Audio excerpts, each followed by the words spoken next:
Now joining us live is economic analyst Zach Murerwa, and he's going to help us analyze this new team that will carry Zimbabwe's hopes for the next 5 years. A very good evening to you, Zach. Thank you very much for coming through to News Plus. Good evening, Now, Samantha. any surprises from the list of cabinet ministries or ministers announced earlier today? Not really, Samantha. When you have got elections, we've just gone through an election period, there are always expectations. Expectations as to who will govern us for the next 5 years. And His Excellency did fulfill the constitutional requirements for him to appoint a cabinet. And when you look at that cabinet, and when you have discussions pertaining to expectations, you measure how good the cabinet is vis-a-vis the framework that has already been laid down by government. So really, I think what is important for the generality of Zimbabweans is to have confidence. Confidence that as a nation, from an economic perspective, the drivers that have been appointed, I would like to call them drivers. These are the people who spearhead us, spearhead the development of Zimbabwe, spearhead take us to the ultimate in terms of what we desire to be. But what is important, I think, in terms of no surprises really, but what is important is continuity. We started, and I think Zimbabwe, the Second Republic, started on a noble program of growing the economy. I speak as an economist, and it's not easy for an economy like Zimbabwe, which has been subject to sanction, to grow it to the tune of 5.3, what we are zeroing by end of this year. So we expect this cabinet to understand those fundamentals, to transform societies, to have better livelihoods. What the president said in his inauguration speech is his thrust will be to improve livelihoods of those people in rural areas and address concerns of those in urban areas. So yeah, I believe they will deliver the job. Now, Harare's Ward 18 Councillor Ian Makone of the Citizens Coalition for Change Party was elected mayor after elections held at Town House today. Makone takes over from Jacob Mafume, who was serving from 2020 after the 2018 elected mayor Herbert Gomba was arrested for criminal abuse of office. Now, will Makone bring back Harare's Sunshine City status? The next 5 years will tell, and Sharon Jenjema has more.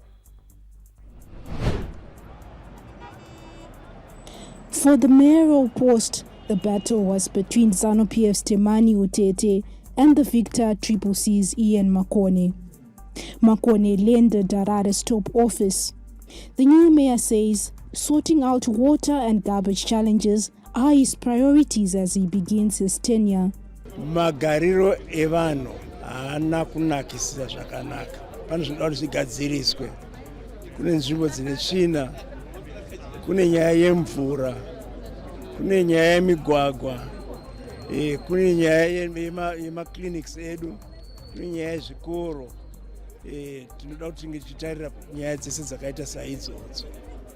Triple C's Kudzai Kadzombe will deputize Makone. Newly elected mayor for Bulawayo Ward 4 Councillor David Coulthard says his main task is to eliminate corruption within the local authority.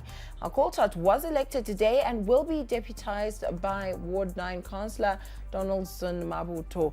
The election was presided over by the Permanent Secretary in the Ministry of State for Provincial Affairs and Devolution in Bulawayo, Mr. Paul Nyoni. In the coming weeks, we will be convening meetings of all stakeholders in Bulawayo, because to revive our city is going to take a collective effort of all political parties, of civic organizations, of faith-based organizations, of churches, and of people, just ordinary citizens of Bulawayo. We need that collective effort. President Emmerson Mnangagwa has granted state assistant funerals to the late Professor Gibson Mandishona and late Comrade Austin Roma for their valuable contributions to nation building. Our Chief Secretary to the President and Cabinet, Dr. Mishek Sibanda, announced in a statement, Professor Mandishona served in several boards and was instrumental in the development of the arts sector, and Comrade Roma served as a Clerk of Parliament and was an artist in his own right. He also contributed immensely to the development of the sport. The Zimbabwe Sevens rugby team is back in the country on Sunday after a week-long training program at the University of Pretoria High Performance Centre in South Africa. The Cheetahs won all their matches in South Africa, playing against Vortex Sevens from France, SA All-Stars and the University of Johannesburg, and this was part of their preparations for the Rugby Africa Men's Sevens Olympic qualifier, which will be played at HRS Sports Club on the 16th and 17th of September.